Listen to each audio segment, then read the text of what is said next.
Okay mga kaibigan, meron akong gusto i-share sa inyo na isa sa mga basic, pero yung iba napapagastos pa ng malaki dahil dito. So ang problema, mahina pala yung blower ng aircon. Kahit number 3, mahina. Oh, hindi man lang umaabot. Pero sa paa malakas. Pero pag tinignan mo dito sa setting, number natin, nakatutok naman sa may muka. So dito dapat lalabas ang hangin yan. Ang problema sa paa, mayroon 50-50. Actually malamig pa yung sa paa kaysa dito eh. Sa may pangtapat sa ulo.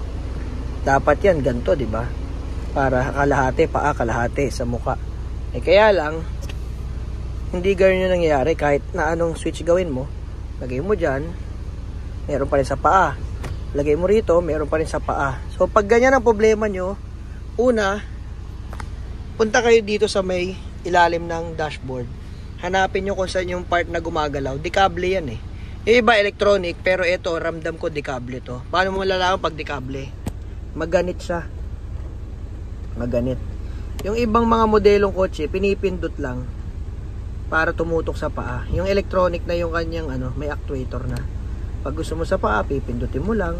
Gusto mo sa mukha, pipindutin mo lang ulit. Kung saan na yung motor yung nagpupwesto, kung saan niya ililipat yung hangin. Yan. So ngayon, dahil ganun nga, turo ko sa inyo, punta tayo sa ilalim. Yan. So pupunta lang kayo sa ilalim ng sasakyan. Hahanapin nyo yung yung pinaka switch nya. Dalawa yan eh. Yan, ito. Malalaman nyo kung ano yung gumagalaw. Makikita nyo may kable. May kabling isa, may kabling pangalawa, yung kulay dilaw. Yan. So pag gagalawin natin yung switch doon, yung pantutok sa mukha tsaka sa paa, tignan nyo, gagalaw yan mga kaibigan. Yan o. Yan. Pero bakit may lumalabas sa paa? Kahit na nakatutok na tayo doon sa part na pang mukha lang. So titignan nyo, ito, hindi siya makasagad. Dapat yan, nakakasagad yan sa dulo. So malamang, siguro nagpa-cleaning to na aircon, hindi na ibalik ng maayos yung kable. O kaya umalis sa pwesto, itong dilaw. Ayan, mukhang tumalon eh. Ang gagawin ninyo, hugutin nyo muna siya. Hihilayin nyo lang naman yan. Yan. Pag nahila nyo na siya, yung kable, sa stopper, so isasagad nyo dito sa pinakadulo. Ayan. O yan, dikit na. Dapat nakasagad na ganyan. Yung walang lumalabas na hangin dito. Ito kasi yung para sa paa eh. Yan, lumalabas dito yung hangin. Dapat wala na kayong mararamdaman dyan na hangin. Yan. Pag sinagad nyo na ganyan, tsaka nyo ibabalik yung kable sa posisyon. Yan. Yan. Pag binalik nyo na yung kable, makita nyo sagad na yan. Yan. Wala nang hangin na lumalabas dito. Dito, malamig na. O, diba? Yun, ang lakas na ng hangin, Kahit iwawan lang natin yan. Ramdam na. Tapos, wala na sa paa. So, ngayon, pag tinutok mo yan dyan, ayun, meron na ulit sa paa. Pag binalik nyo, yan, totally, nagko-close na yung vent. Ganon din dito sa recirculation button, mga kaibigan.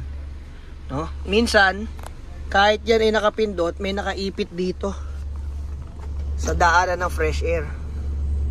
Ayan, may nakaipit dyan. Kaya nangyayari, medyo mainit yung buga ng aircon.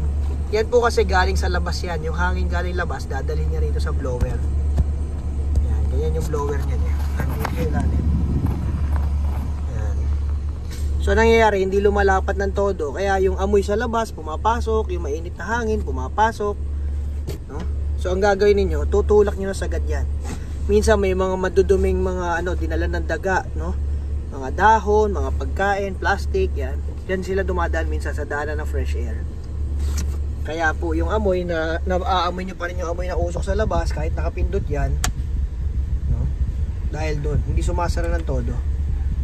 Kaya hindi rin lumalamig na todo yung aircon dahil nga dyan.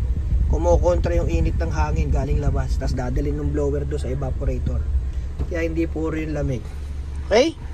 So yun lang mga kaibigan, sana may natutunan kayo. Bukas ulit, sharing is caring. Bye-bye.